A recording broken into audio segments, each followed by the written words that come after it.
आज हमें एक दोस्त का कमेंट आया हुआ था कि आप कोई भी चीज़ नहीं लेके आए यहाँ पर, तो इसलिए हमने जो है ना फ़ैसला किया हम जल्दी से जो है ना मुर्गियाँ लेके आए हैं। उसने भाई ने तो कहा था डक्स या पैरट वगैरह लेके आए, तो हम ये ले आए हैं। इंशाल्लाह बहुत जल्द वो भी ले आएंगे।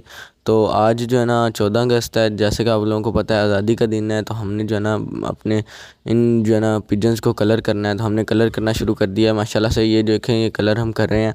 ये बहुत अच्छा हुआ है कलर, अभी तो सूखा नहीं है, जब सूख के जाएगा ना तो बहुत प्यारा लगेगा। इन दोनों को हमने कलर कर दिया है, माशाल्लाह बहुत खूबसूरत लग रहे हैं। ये देखें यहाँ पे, ये बहुत खूबसूरत हो गए हैं। अभी तो थोड़ा थोड़ा गीला है, लेकिन वो माशाल्लाह बहुत प्यारा हो जाएगा कलर। फिर हमने इन दोनों को छोड़ दिया है।